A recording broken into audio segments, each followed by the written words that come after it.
Sans plus tarder, je vous donne la parole. Peut-être, Madame le garde des Sceaux, pourriez-vous faire un exposé introductif? Vous m'avez dit une dizaine de minutes, mais et ensuite Madame Bertinotti également pour une dizaine de minutes, si vous le voulez bien. Voilà, Madame la Ministre. Merci, Monsieur le Président de la Commission des lois, Mesdames et Messieurs les sénatrices et sénateurs. Merci pour votre présence et l'intérêt que vous portez à ce texte, mais ce n'est pas un intérêt récent ni de cet après-midi, puisque de nombreux membres de cette haute assemblée ont déjà travaillé sur le sujet ou sur des sujets extrêmement proches. Je vais peut-être répondre rapidement à Monsieur le Président de la Commission des lois sur la conférence de consensus, puisque la question a été posée publiquement, pour vous dire que le jury d'organisation de la conférence de consensus remet demain mercredi au Premier ministre ses préconisations. Et bien entendu, je récupérerai ce rapport, ces actes, comme vous les appelez, et je vous en ferai destinataire, d'une part, et surtout, je recueillerai, si vous le voulez bien, votre opinion. Je vais procéder à toute une phase de consultation à partir des préconisations qui auront été rassemblées par cette conférence de consensus à laquelle certaines des sénatrices et sénateurs ont assisté, soit une demi-journée, soit une journée entière, soit les 2 jours entiers, et j'ai été extrêmement sensible à leur présence. Pour le texte qui nous réunit cet après-midi, donc, qui ouvre le mariage et l'adoption aux couples de même sexe, je présume, connaissant les habitudes des sénateurs, que vous avez non seulement suivi les travaux de l'Assemblée nationale, mais que surtout vous avez pris connaissance du texte voté à l'Assemblée nationale. Je rappelle que ce texte a été placé sous le sceau de l'exigence d'égalité, telle que indiquée très clairement par le Président de la République et par le Premier ministre, que ce texte ne supprime rien de l'institution du mariage, telle que cette institution existe dans notre pays, modifiée par les derniers textes de loi qui ont amélioré d'ailleurs l'égalité au sein du mariage et l'égalité de traitement des enfants, et qu'au contraire, certaines dispositions introduites par ce texte vont profiter aux couples hétérosexuels. Les travaux à l'Assemblée ont été organisés autour, évidemment, des interventions en discussion générale qui ont permis aux uns et aux autres de dire leur appréciation générale sur le texte, mais également des discussions pendant pratiquement 2 semaines autour de 4 999 amendements. 17 ont été adoptés. La plupart des amendements étaient des amendements support pour la discussion, dans la mesure où c'était une série d'amendements qui proposaient soit la suppression d'articles, soit la suppression de morceaux d'articles, soit des suppressions d'articles ou d'application de la disposition interprétative sur des articles du Code civil. Je le dis non pas pour dévaloriser les amendements qui ont été déposés, mais simplement pour expliquer le ratio entre le nombre d'amendements présentés, défendus, et le nombre d'amendements adoptés. Pour dire très clairement que plus de 90% des amendements n'avaient pas vocation à être adoptés, y compris par leurs rédacteurs eux-mêmes. C'est ce que je veux faire entendre. Les dispositions donc, qui ont été retenues dans ce texte de loi concernent le périmètre que le projet de loi gouvernemental avait déjà déterminé, à savoir l'ouverture du mariage et de l'adoption à droit constant aux couples de même sexe, c'est-à-dire dans les mêmes conditions de consentement et d'âge, avec les mêmes prohibitions. Les prohibitions ont d'ailleurs été étendues, bien entendu. Elles concernaient l'inceste, la famille et donc la consanguinité. Elles ont été étendues pour les couples de même sexe, c'est-à-dire que la prohibition entre oncle et nièce s'étend à la prohibition entre oncles et neveux. Donc ce sont les mêmes conditions et les mêmes conditions de sécurité juridique, bien entendu, les mêmes conditions de protection pour les conjoints et particulièrement pour le conjoint ou la conjointe la plus ou le plus vulnérable et pour les enfants. Cette disposition est la disposition essentielle, c'est évidemment l'épine dorsale de ce texte qui a été modifié par la Commission. Je vais indiquer donc en substance, mais vous le savez déjà, sous quelle forme il a été modifié par la Commission de l'Assemblée des lois de l'Assemblée nationale. La disposition majeure, c'est cette ouverture du mariage et de l'adoption. C'est aussi l'introduction d'une disposition de droit international privé qui permet la dérogation à la loi personnelle. Le projet de loi précisait, à l'exception des conventions internationales qui excluent cette possibilité de dérogation, la commission des lois a souhaité la supprimer. Cela ne change rien en substance dans la mesure où, de toute façon, les conventions internationales s'imposent à nous et qu'elles sont supérieures dans la hiérarchie des normes à notre droit interne. Donc, les mentionner ou pas revient absolument au même. Cette dérogation à la loi personnelle permet que des Français où un Français et un étranger, une Française ou une étrangère puissent se marier, même si le pays d'origine de l'étrangère ou de l'étranger ne prévoit pas la possibilité du mariage pour des couples de même sexe. Les autres dispositions qui ont été introduites concernent le nom patronymique. La commission des lois a introduit une disposition plus générale que celle qu'avait prévu le projet de loi. Il y a eu une discussion, vous le savez, en séance sur ce point. Il est probable que le Sénat souhaite approfondir la discussion sur ces conditions d'attribution du nom patronymique dans les cas, je rappelle simplement, de non-déclaration par les parents. La disposition du projet de loi ne concernait que les couples homosexuels. La commission des lois a introduit une disposition à caractère général. Par ailleurs, quelques dispositions parfois symboliques mais assez fortes ont été introduites, celles qui rappellent le rôle de contrôle et de surveillance en général du procureur de la République, celle qui rappelle que l'institution du mariage est une cérémonie républicaine et que c'est en cette qualité que les officiers d'état civil la célèbrent en mairie. Des dispositions ont été également introduites concernant l'autorité parentale et l'adoption. Sur l'autorité parentale, il ne sera plus nécessaire d'en référer au juge pour que le conjoint puisse exercer l'autorité parentale sur l'enfant de son conjoint ou la conjointe sur l'enfant de sa conjointe. C'est en cas de problème que le procureur peut être saisi.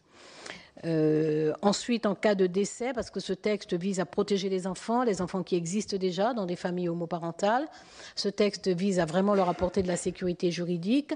Il le fait en permettant l'exercice conjoint de l'autorité parentale, alors que jusqu'à maintenant, ce qui était possible, c'était la délégation d'autorité parentale, la délégation partage. Il permet qu'en cas de décès d'un des conjoints, l'autre continue d'exercer l'autorité parentale, alors que jusqu'alors, il dépendait d'une décision du conseil de famille et pouvait éventuellement être désigné en qualité de tuteur. Il permet également à l'enfant ou aux enfants d'hériter des deux parents. Et enfin, il permet au juge d'intervenir en cas de divorce et donc de prendre des décisions qui protègent l'intérêt des enfants. La petite loi introduit également la possibilité pour le juge de décider du maintien de liens d'un enfant ou des enfants avec des parents en cas de séparation intervenus avant ce texte de loi. Nous avons souhaité, alertés par des parlementaires notamment, nous avons souhaité couvrir la situation d'une séparation qui a déjà eu lieu. Mais compte tenu du fait que la sécurité juridique que je viens d'évoquer n'était pas assurée à ces couples, le juge pourra décider le maintien des relations s'il estime nécessaire à l'intérêt de l'enfant ou des enfants. D'autres dispositions ont été introduites. Elles concernent la reconnaissance d'un mariage qui aurait été célébré dans un pays qui reconnaissait déjà le mariage pour les couples de même sexe. Les effets de ce mariage sont reconnus d'emblée à partir de la promulgation de la loi, si le Parlement la vote définitivement. Les effets vis-à-vis des époux et des enfants, les effets vis-à-vis des tiers ne seront reconnus qu'après transcription de ce mariage dans le registre d'état civil français. Il est entendu que aussi bien la validation du mariage que la transcription sont soumises aux conditions de notre Code civil. Ceci a été rappelé évidemment dans l'article, soumise aux conditions de notre Code civil pour la validité de mariage, c'est-à-dire ce que j'ai dit tout à l'heure, les conditions d'âge, de consentement, de prohibition, et pour la transcription, les conditions également du Code civil qui vérifient les conditions de transcription. Par ailleurs, évidemment, il y a extension de ces dispositions à certains territoires des Outre-mer. Ceux qui relèvent de l'identité législative, évidemment, savent que la loi est directement applicable. Pour les territoires qui relèvent de la spécialité législative, il était nécessaire d'introduire une disposition indiquant que la loi sera également applicable.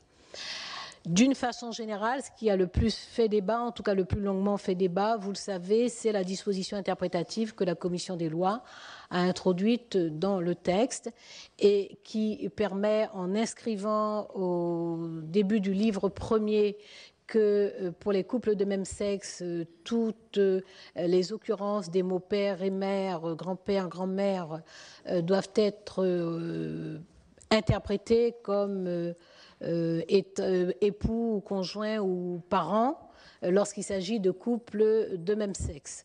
Le gouvernement avait fait un autre choix d'écriture, vous le savez aussi, le gouvernement avait choisi de les modifications nécessaires au sein du Code civil et les dispositions de coordination indispensables dans les autres codes, lois et ordonnances, ce qui avait abouti à ce que le titre 7 qui concerne la filiation, le Code civil dit filiation légalement établie, mais c'est la filiation qui concerne les couples hétérosexuels, les familles hétéroparentales. Rien ne bougeait donc dans le titre 7. Le titre 8 qui contient déjà d'ailleurs la notion de parents, qui contient déjà les notions de époux et de conjoint. Ce titre 8 contenait des modifications introduites par les dispositions de coordination que le gouvernement avait décidé de recenser pour les introduire, dans le souci de l'efficacité de la loi, bien entendu, parce qu'il faut que la loi soit applicable, il faut que toutes les mesures concernant le mariage et l'adoption puisse être appliquée à partir du moment où cette institution est ouverte aux couples de même sexe. Et le gouvernement avait évidemment le souci de repérer, de recenser de façon exhaustive les modifications qui seraient nécessaires afin que la loi s'applique et qu'elle ne soit pas une source de complications pour les citoyens. La commission des lois de l'Assemblée nationale a choisi une autre forme d'écriture qui a été assez longuement discutée par les députés. Il vous revient éventuellement de dire votre appréciation sur ce mode d'écriture. C'est à vous d'en juger. Voilà donc en substance ce que contient cette petite loi. Le périmètre du projet de loi du gouvernement a été maintenu, des dispositions ont été introduites pour enrichir le texte et pour régler un certain nombre d'inconvénients qui auraient pu attendre la loi famille d'ailleurs, mais qui ne posaient pas de problème particulier à ce moment et qui donc ont reçu l'approbation du gouvernement, c'est-à-dire de nos deux ministères.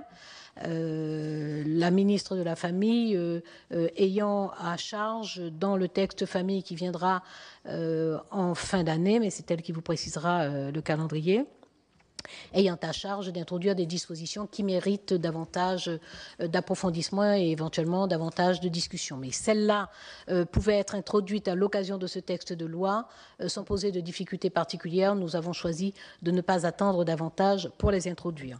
Pour le reste, vous savez qu'il y a un certain nombre de sujets qui restent sur la table et qui seront introduits pour la plupart dans le projet de loi famille, qui ont fait l'objet d'ailleurs, j'allais presque dire, de 2/3 des discussions alors qu'ils n'étaient pas dans le périmètre de la loi.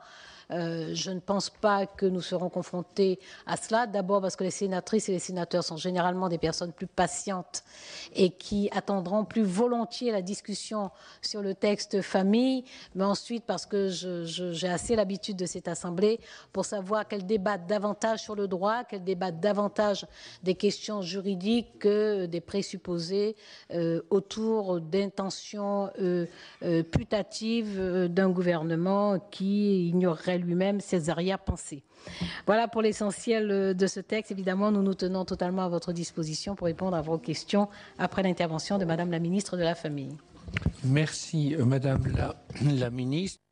Chers collègues, je vais demander à ceux qui veulent s'exprimer de le manifester. J'ai déjà M. Gélard, M. Lecomte, M. Cointa, Mme Kukierman, Mme Benbassa, M. Darniche, Mme Benbassa. Oui, est marqué, M. Le Serre. Oui. Est-ce qu'il y a d'autres demandes? C'est pour l'emploi du temps un peu de... Bien. Alors, Monsieur Gélard. Merci, Monsieur le Président. Je voudrais remercier Madame le garde des Sceaux de son intervention tout à l'heure. Elle a fait ça avec beaucoup de modération, je dirais. Elle n'a pas entraîné mon adhésion totale, naturellement, à ce que vous avez dit. Et si vous permettez, nous aurons, au cours des débats qui auront lieu en commission et en séance, une approche différente. Une approche mesurée. Vous avez d'ailleurs salué la mesure et la sagesse du Sénat. Nous nous efforcerons dans l'opposition de garder cette mesure et cette sagesse. Nous ferons des propositions qui n'ont pas été abordées à l'Assemblée nationale, qui ne l'ont pas encore été ici non plus. Je me permets de ne pas les divulguer aujourd'hui. Elles sont nombreuses, elles portent sur de nombreux aspects de votre texte de loi. Je voudrais tout d'abord dire que je suis en parfait accord avec ce qu'a dit Jean-Pierre Michel sur la nécessité absolue de revoir complètement le système de l'adoption. Le système de l'adoption est devenu inadéquat. D'ailleurs, il ne correspond plus du tout à ce qu'avait été l'intention du législateur à ses origines, notamment à cause de l'intervention grandissante de Bercy sur le montant des droits de succession en matière d'adoption simple. Et je me demande dans quelle mesure vous ne pourriez pas faire pression auprès du ministère de l'Économie et des Finances pour faire en sorte que l'adoption simple retrouve le caractère qui était le sien entre les deux guerres, par exemple. Ça ne remonte pas si loin que cela. Je ferme cette parenthèse pour vous poser, si vous le permettez, deux questions. La première question, vous nous avez annoncé que les couples hétérosexuels allaient retirer quelque chose de la loi. Je voudrais savoir dans quelle mesure vous pourriez nous préciser cette amélioration qui découlerait pour les couples. Retirer au sens de bénéficier. Parce que j'avais compris retirer bien évidemment. Au sens d'enlever. Et deuxième question auquel Jean-Pierre Michel a répondu, dans quelle mesure le gouvernement est-il prêt à adopter un certain nombre d'amendements qui ne vont pas tout à fait dans le sens de ce qui a été voté à l'Assemblée nationale? Merci, Monsieur Gélard. Monsieur Lecomte. Merci, Monsieur le Président, Madame la garde des Sceaux, Madame la Ministre. Lors du débat à l'Assemblée nationale, un amendement porté par Corinne Narassiguin a permis que des futurs époux vivant à l'étranger puissent, si le mariage entre personnes de même sexe n'était pas possible dans le pays, de venir en France pour le faire. Cela pose bien entendu la question qui n'est pas simplement pour les couples de même sexe, mais d'une manière générale pour l'ensemble des futurs époux, d'obtenir des visas pour venir en France. Est-ce que vous avez, à partir du moment où on ouvre ce droit, est-ce qu'il y aura une disposition spécifique pour améliorer cette situation? Et de la même manière, initialement, ça s'appelait mariage pour tous. Et bon, à partir de là, c'est aussi mariage pour les Français et les étrangers. Il y a depuis 2006 un certificat de capacité à mariage qui pose de nombreux problèmes dans un certain nombre de pays compte tenu de la difficulté des états civils. Nous voyons aujourd'hui des familles qui sont séparées parce qu'elles n'ont pu avoir ce certificat et donc n'ont pas pu se marier, ou bien après mariage, la transcription met des années et les familles sont séparées. Est-ce qu'il ne serait pas temps de supprimer ce certificat de capacité à mariage lors de ce texte, de manière à permettre aux familles potentielles ou aux familles mariées de vraiment vivre ensemble dans tous les cas? Merci, Monsieur Lecomte. Monsieur Cointa. Oui, Monsieur le Président, Mesdames les ministres, vous avez reconnu tout à l'heure que des débats de société sont des débats qui sont à la fois passionnants, intéressants, mais délicats. Et je dois vous dire, et je peux vous assurer que dans ce domaine, si je me laisserais inspirer par mes convictions personnelles, je ne me laisserai pas guider par celles-ci, dans la mesure où je ne vois pas pourquoi et de quel droit en tant que législateur, je voudrais imposer ma vision des choses aux autres. Donc c'est avec une preuve de plus grande tolérance et d'ouverture que j'aborderai ce débat. Mais j'ai une question plus technique à vous poser, et qui est dans la suite de celle qu'a posée mon ami Jean-Yves Lecomte, car je suis également, comme lui, représentant des Français établis hors de France. On parle très souvent dans des États qui ont soi-disant le mariage, de mariage, alors qu'en réalité, ce ne sont que des unions civiles. Or, vous avez évoqué le problème de la transcription des actes. Comment allez-vous faire si dans un pays où ce n'est pas véritablement selon le droit le mariage, mais l'union civile, pour transcrire en droit français l'acte qui s'est produit? Pourquoi? Parce que dans votre texte, vous nous prévoyez que l'union libre qui existe déjà, le Pacs qui existe déjà, et le mariage qui sera étendu. Mais vous ne prévoyez pas, comme certains pays, un régime intermédiaire qui s'appelle l'union civile. Donc moi j'aimerais bien savoir comment cela va se produire, cette transcription, alors qu'il peut y avoir, non pas de conflit de loi, mais une inadaptation des deux lois, celle du pays où a lieu le mariage et celle de la France. Merci. Merci Monsieur Cointat. Monsieur Darniche. Merci Monsieur le Président. Mesdames les ministres, je voudrais en préambule des deux sujets que je voudrais évoquer, simplement un peu pour répondre à notre collègue Madame Cukierman, dire que les auditions se sont passées dans un climat tout à fait respectueux et qu'à aucun moment il n'est apparu une notion d'homophobie de la part de quiconque. Et les rassemblements, ça peut être autre chose, mais en tout cas, je suis serein quant au débat très sérieux et très responsable qui aura lieu pendant l'étude de cette loi. Je voudrais, en vous disant que je suis extrêmement favorable sur le problème d'un texte nouveau concernant l'adoption simple ou adoption plénière, car il y a sur ce point un vrai sujet et, comme l'a dit le rapporteur, notre collègue Michel, et comme vient de le dire notre collègue Gélard, c'est un sujet essentiel. Moi, je voudrais simplement dire deux choses. La première, ça concerne l'égalité. Je pense que je me demande si le thème de l'égalité, vous avez prononcé, Madame le Ministre, ce mot, c'était le troisième mot sorti de votre bouche concernant ce texte, ce souci d'égalité, je me demande si ça n'est pas un piège. Et je me demande si ça n'est pas un piège. Je voudrais avoir votre sentiment sur ce point sur lequel vous avez exprimé beaucoup de certitude. Car l'égalité, n'est-ce pas de traiter de façon identique des choses identiques? Est-ce qu'un couple qui se reproduit est identique à un couple qui ne peut pas se reproduire? Est-ce que l'égalité consiste à traiter également des situations identiques? Je voudrais avoir sur ce point, qui semble faire sourire quelques collègues, je voudrais avoir votre sentiment. Le deuxième sujet concerne le problème des origines.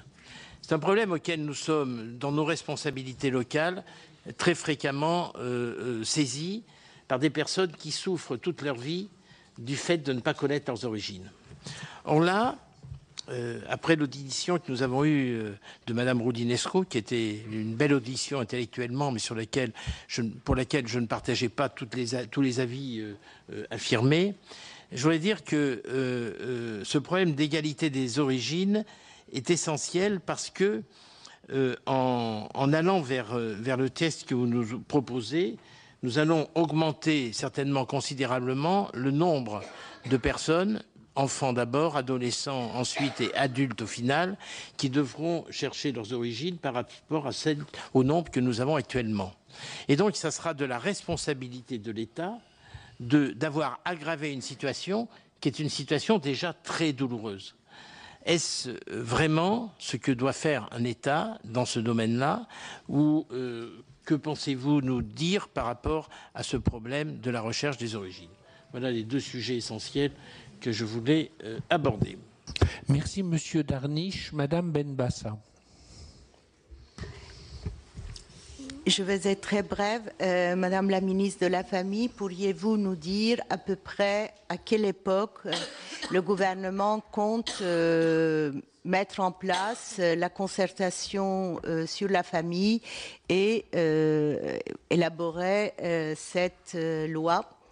Il était prévu que ce texte soit prêt au printemps et il me semble que le printemps sera insuffisant pour arriver à bout. Et quand pensez-vous que nous pourrons discuter de la PMA, de la GPA, etc. J'attends des dates. Voilà. Merci beaucoup. Savoir si c'est le printemps, l'été, l'automne, l'hiver. Bien. Alors, merci Madame Benbassa. Monsieur Le Serre. Oui, Mesdames les ministres, Monsieur le Président, ma question n'a rien d'original. Ma question porte effectivement également sur la PMA et la GPA, qui sont un peu, si vous voulez, ce qu'était l'Alsace-Lorraine entre 71 et 1914, c'est-à-dire y penser toujours, n'en parler jamais. Et je reprendrai ce qui a été dit par notre rapporteur, Jean-Pierre Michel, sur les professeurs de droit qui ont été effectivement audités. Alors, comme nous étions beaucoup moins nombreux qu'aujourd'hui pour les auditer, je n'ai pas trop de scrupules à lire une partie de ce qu'ils nous ont dit. Aussi bien M. Daniel Borillo, qui s'est déclaré clairement favorable, effectivement, à la réforme, que M. Jean Hauser, qui me semble beaucoup plus réservé sur cette réforme. Que dit M. Borillo? Il dit, je le cite, « L'égalité suppose l'accès à toutes les formes de filiation pour tous les couples, ce qui comporte l'accès à la PMA. Je suis également favorable à l'accès à la GPA pour tous les couples, comme l'avait proposé un rapport du Sénat en 2008 pour les couples hétérosexuels. » Il poursuit, « La discrimination actuelle est fondée sur l'argent. Les femmes seules ou les couples homosexuels qui ont de l'argent peuvent aller en Belgique ou aux États-Unis. En Californie, une GPA revient à 40 000 $. Ceux qui ne les ont pas restent dans le cadre strict de la loi française. » Que dit M. Jean Hauser? M. Jean Hauser constate que le marché de l'adoption est à peu près asséché. Il en conclut que si ces couples nouveaux, donc les couples entre personnes de même sexe, qui veulent obtenir des enfants, inévitablement, ils vont chercher à les faire eux-mêmes, en recourant à la procréation médicalement assistée. Je ne suis pas un fanatique de la modification de la loi sur la PMA, mais elle est inéluctable. Il ajoute, autre exemple, l'insémination artificielle avec donneur serait autorisée dans les couples de femmes, soit, mais on sort alors du cadre de la stérilité pathologique. On entre pour ce type de couple dans la PMA de convenance. Comment la refuser aux autres? Comment expliquer que nous sortons de la PMA pour raison médicale pour les uns et pas pour les autres? Il faudra ouvrir, comme dans certains États américains, la PMA de convenance pour tout le monde. Et de même sur la PMA, sur la GPA, il nous dit que l'enfant n'est pas le cheval de Troie des fraudes à la loi, que la gratuité en matière de GPA, c'est une plaisanterie. Il y aura bien quelques grands-mères, quelques sœurs, puis très vite, il y aura une rémunération. Donc ce qui me gêne beaucoup, si vous voulez, ce qui fait que moi je suis de ceux qui n'ont vraiment aucune hostilité, bien au contraire, au mariage entre personnes du même sexe. Ça me paraît être une liberté supplémentaire, un droit supplémentaire que l'on accorde aux uns sans retirer quoi que ce soit aux autres. Mais il me semble que si j'accepte à la fois le mariage et l'adoption, inéluctablement, selon effectivement des autorités en matière juridique de tendances différentes, je serai amené à accepter la PMA, la GPA, par simple convenance, c'est-à-dire une certaine forme de marchandisation des corps que je refuse. Alors comment peut-on faire, Mesdames les ministres, pour que cet engrenage ne se mette pas en route? Merci Monsieur Le Serre. Monsieur Daudigny. Merci Monsieur le Président, merci Madame les ministres pour les présentations de ces textes. Je soutiendrai sans réserve le projet devenu maintenant la petite loi. Ma question est toute simple. D'autres pays avant la France ont pratiqué, ont décidé donc le mariage de couples de même sexe. Je pense bien sûr à la Belgique depuis 8 ans, à l'Espagne depuis 6 ans. Donc des enseignements peuvent-ils être tirés ou ont-ils été tirés donc des pratiques dans ces deux pays, alors voisins de la France évidemment géographiquement, mais tout de même non plus pas très éloignés en matière de mode de vie. Merci Monsieur Daudigny. Madame Tasca. Oui, merci Monsieur le Président. D'abord, je voudrais vous dire, Mesdames les ministres, que vous avez été très sages en distinguant ce texte et celui qui est actuellement à venir et dont nous n'avons pour le moment débattu que très partiellement. Je pense que c'était très sage de distinguer le texte sur lequel nous allons avoir à prendre maintenant nos responsabilités, parce que même en l'état, ce texte ouvre des questions sur lesquels il va nous falloir réfléchir, ne serait-ce que la question de l'adoption. Le mariage, pour moi, mais je crois pour vraiment beaucoup, ne pose aucun problème puisqu'il s'agit d'un contrat entre deux adultes et que là-dessus, c'est non seulement une reconnaissance de l'égalité, mais c'est une liberté.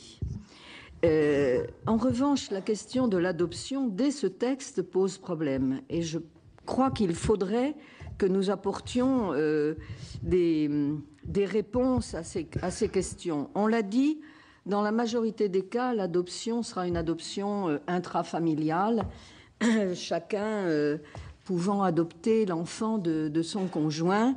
Et ça, c'est éminemment souhaitable. C'est pour l'enfant élevé dans ce cadre une sécurité réelle que d'avoir les deux parents. En revanche, comme on le fait en l'état du droit de l'adoption, on garde la distinction entre l'adoption simple et l'adoption plénière. Et je pense qu'il y a là un véritable problème que nous devrons nous poser dès l'examen de ce texte. L'adoption plénière, c'est quand même une façon, je dirais, ça s'inscrit dans l'histoire du droit de propriété, finalement, l'adoption plénière. Puisque lorsqu'on a la chance donc, de pouvoir adopter un enfant, il devient pleine propriété de ses nouveaux parents. Moi, dans le monde moderne, ça me choque, cette façon de voir la question de l'adoption. Et donc, je voulais quand même l'évoquer. Et puis, je ferai une deuxième remarque, mais qui devrait nous guider pour le deuxième débat, pour le deuxième texte. Quand même, depuis le début de la discussion sur le mariage ouvert à tous, on a un peu l'impression d'être au pays des bisounours. Les couples homosexuels ne seront ni pires ni meilleurs que les couples hétérosexuels. Ce qui est difficile à vivre, c'est le couple, c'est la famille, quelle que soit l'orientation sexuelle.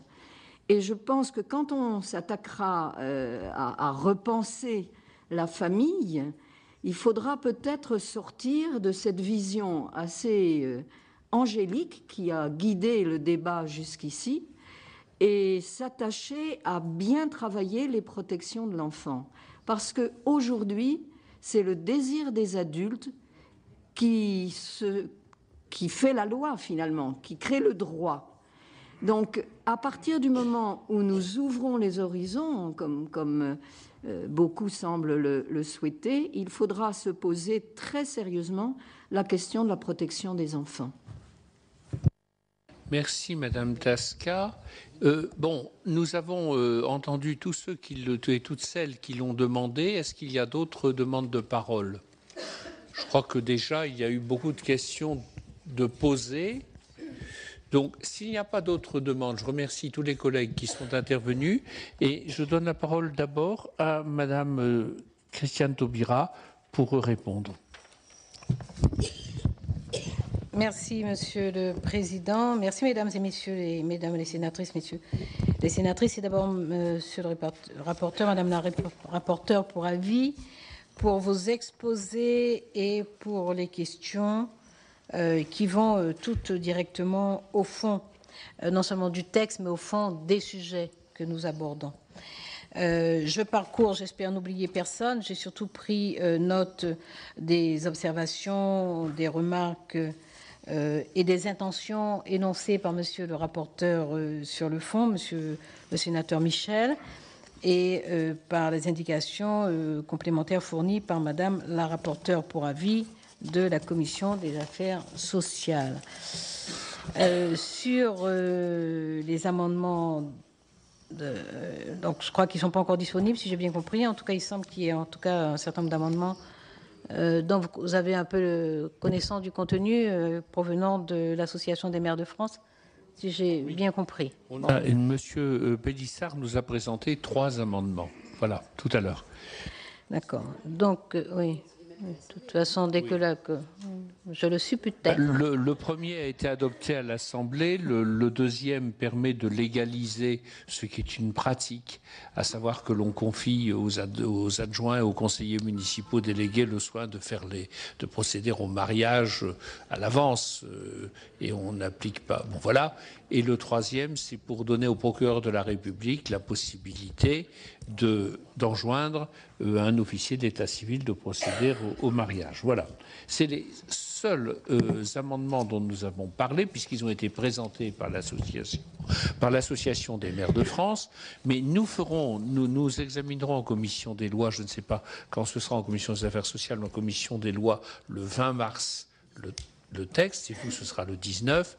Donc, les amendements seront déposés avant le lundi précédent.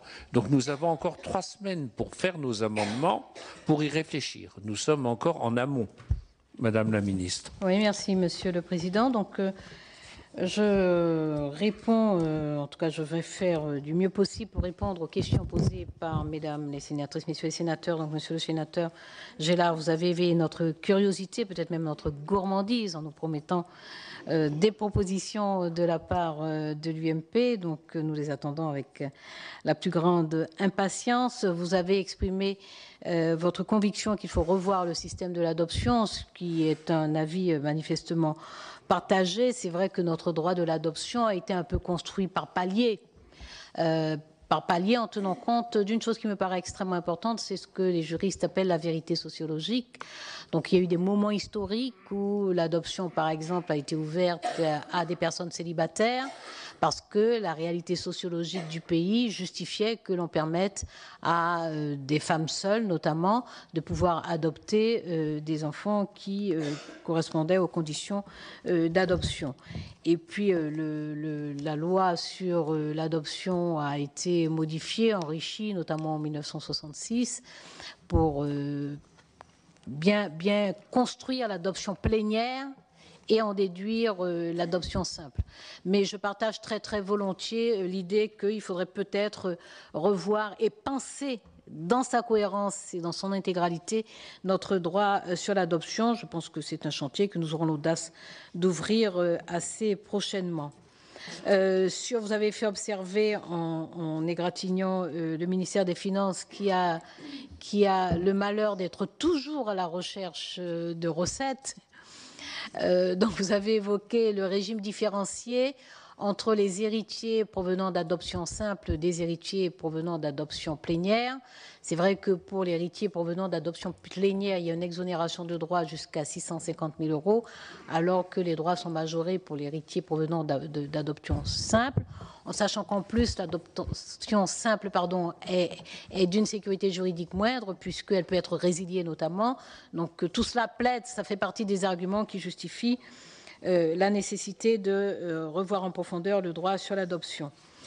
Vous m'interrogez sur une phrase que j'ai prononcée en disant qu'au contraire, dans ce texte, certaines dispositions introduites portent bénéfice pour les couples hétérosexuels. Je peux vous en citer 2.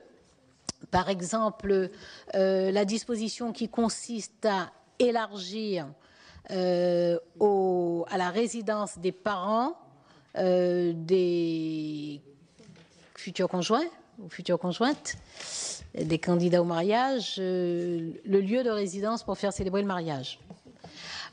C'est une disposition qui avait d'ailleurs été adoptée dans un texte de loi il y a 2 ans. Voilà, c'est un texte sur les contentieux et qui a été censuré par le Conseil constitutionnel.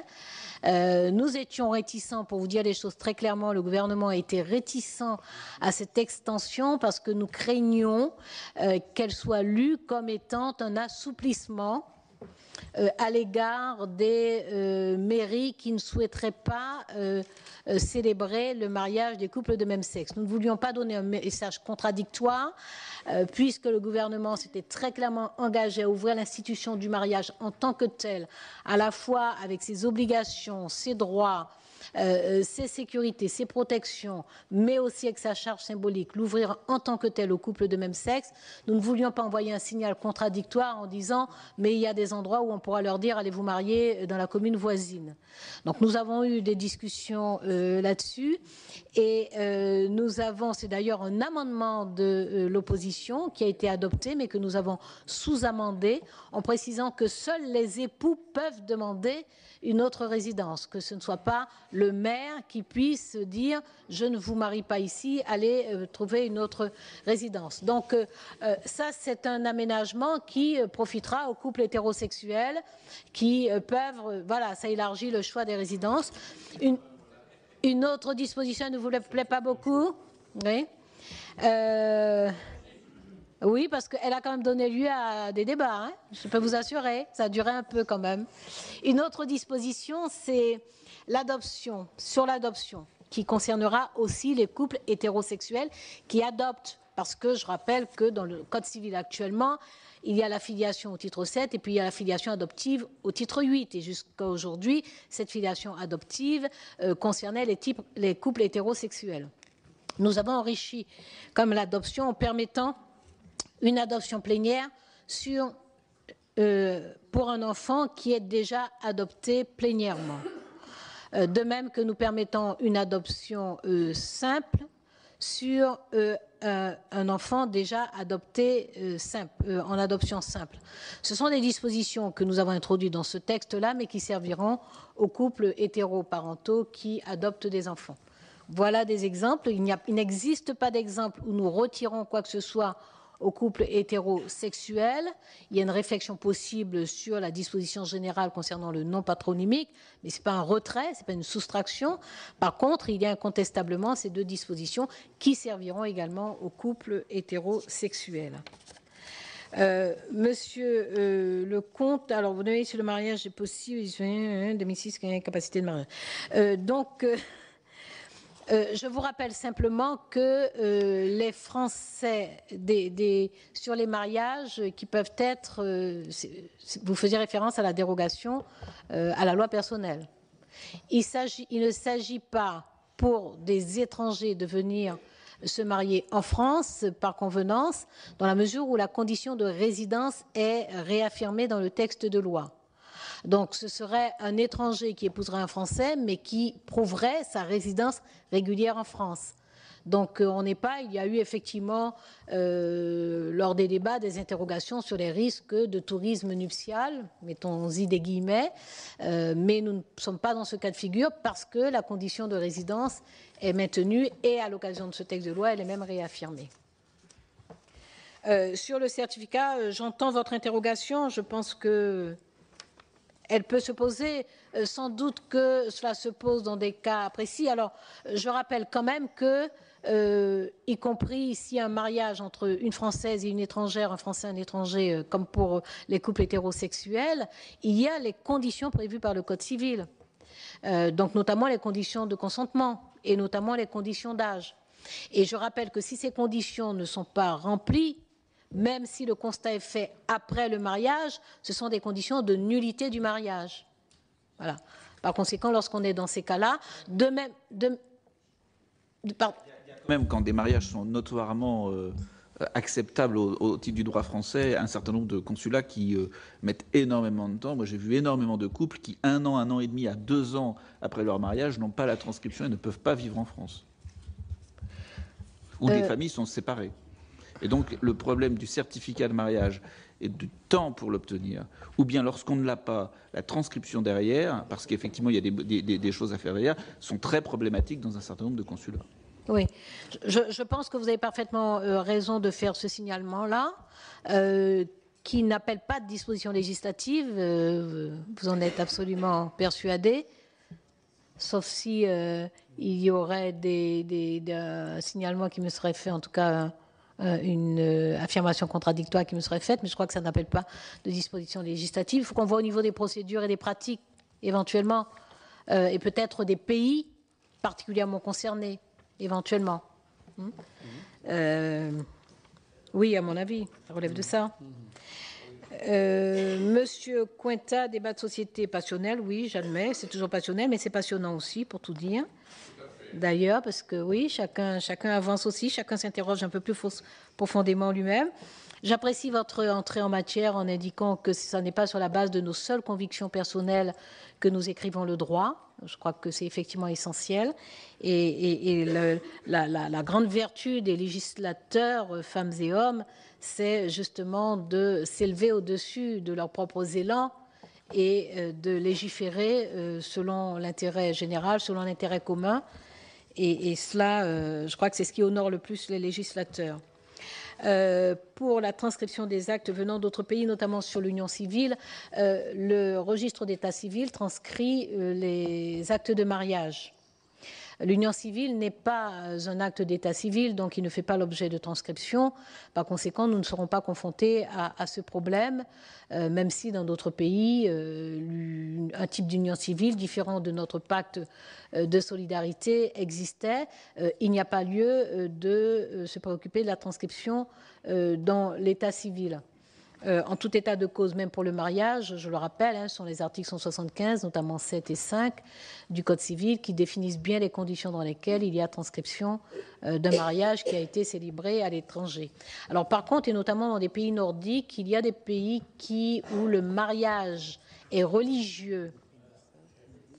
Mais voilà, vous m'attendiez là, sauf que ces pays produisent des conséquences à caractère civil parce que c'est l'État qui a délégué à l'autorité religieuse la compétence, en tout cas l'autorité pour célébrer ces mariages.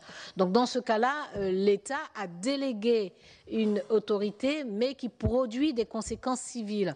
C'est déjà le cas pour des mariages hétérosexuels, ce sera le cas pour les mariages homosexuels.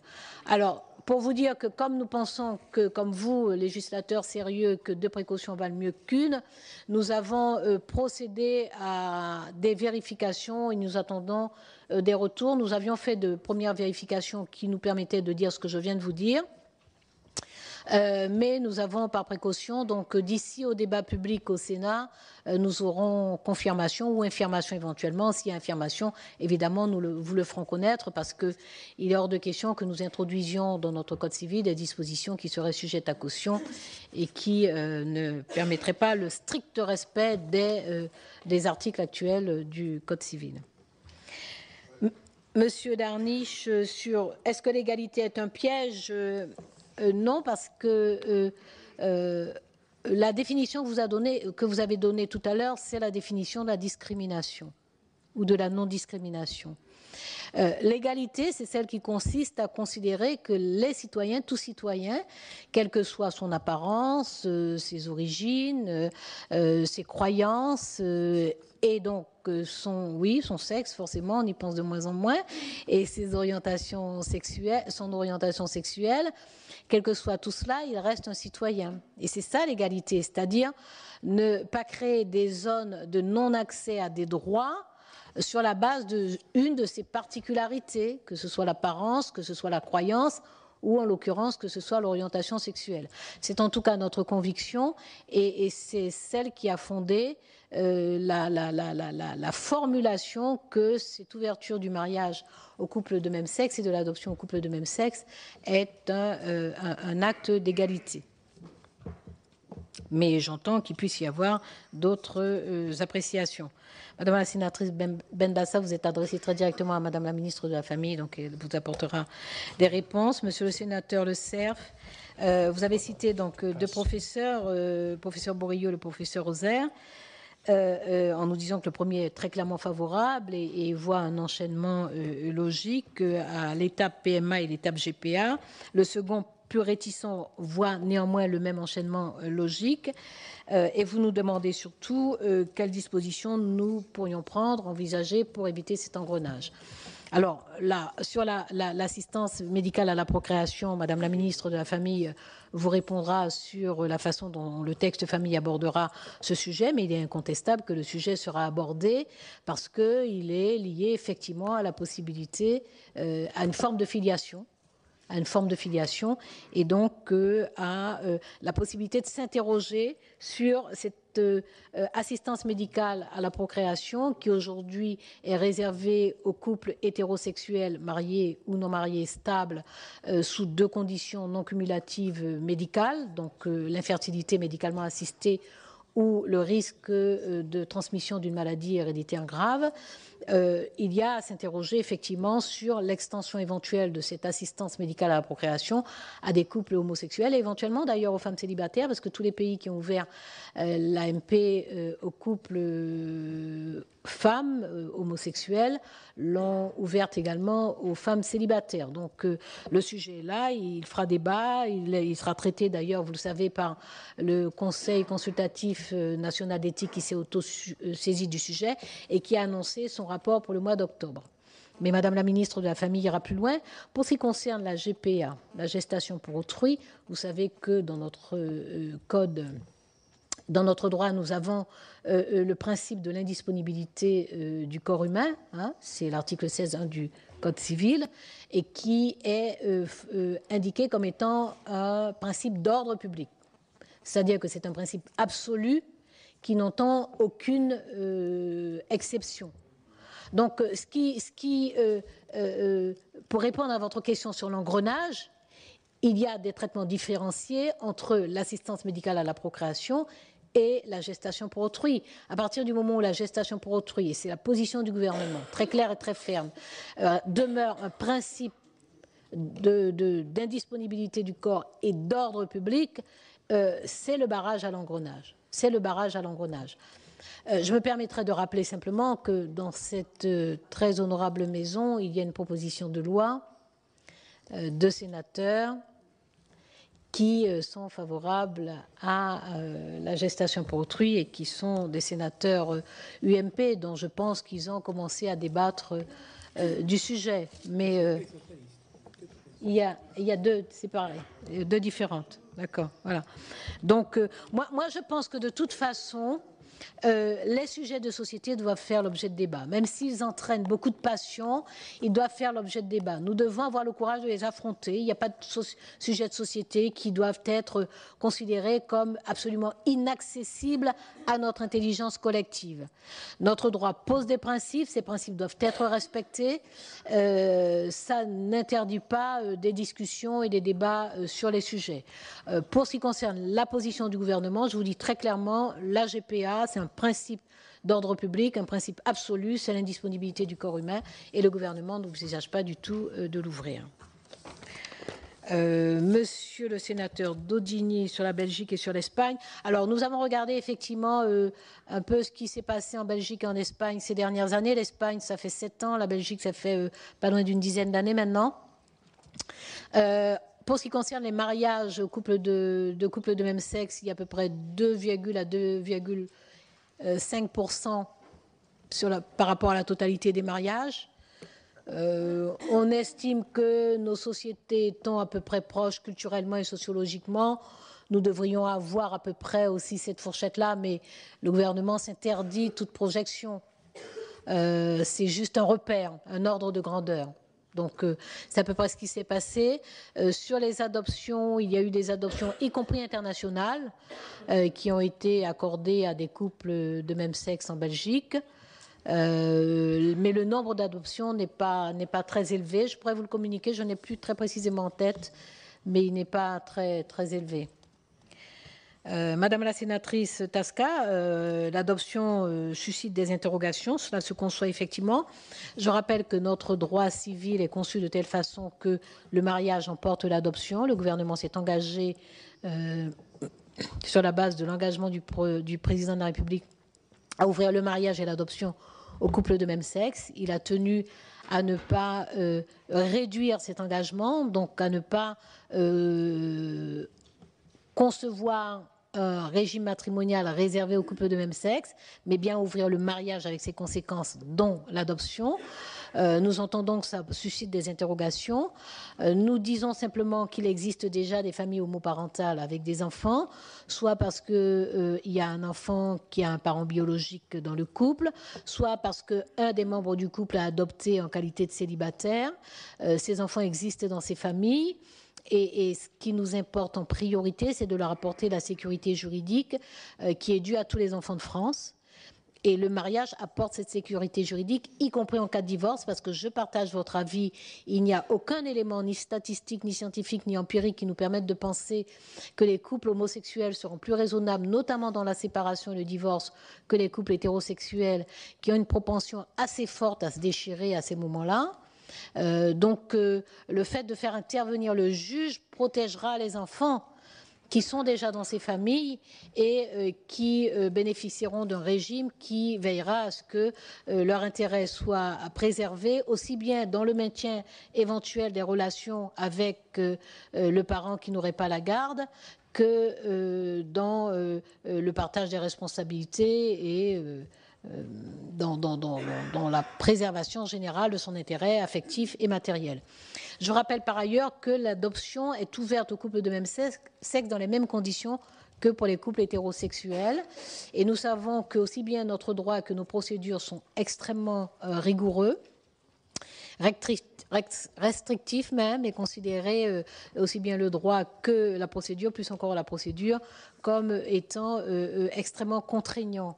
Donc c'est dans les mêmes conditions, et je rappelle que le Code civil d'ailleurs indique très clairement, article 353, que l'adoption doit être prononcée selon l'intérêt de l'enfant. Non seulement les dispositions de la Convention internationale du droit de l'enfant s'imposent à nous, mais en plus, notre droit civil lui-même dit bien que le juge prononce, parce que la première procédure, c'est le Conseil général qui attribue l'agrément après une enquête que certains considèrent d'ailleurs comme étant particulièrement intrusive. Et ensuite, c'est le juge qui prononce l'adoption après avoir vérifié que c'est l'intérêt de l'enfant. Donc voilà, c'est quand même dans ces conditions-là que des enfants sont adoptés par des couples homosexuels et mariés. Donc, et je crois que nous avons des sécurités en la matière, même si ça n'assèche pas complètement les interrogations qui sont de notre ordre, bien entendu. Voilà, j'ai entendu les observations sur le droit de propriété. Je ne sais pas s'il y a une trace ou une empreinte quelconque du droit de propriété sur l'adoption plénière. Je pense qu'il y a une sécurité dans l'adoption plénière. C'est vrai qu'on peut s'interroger sur le fait que l'adoption plénière efface la filiation d'origine pour la remplacer par la filiation adoptive, mais en même temps, elle est irrévocable, donc elle protège les enfants. Et bon, je crois que la démarche d'adoption, compte tenu notamment de ces difficultés, la démarche elle-même en soi, par sa nature, mais en plus, compte tenu de ces difficultés, je crois que c'est une démarche qui montre bien qu'on n'est pas dans l'égoïsme ni dans le caprice.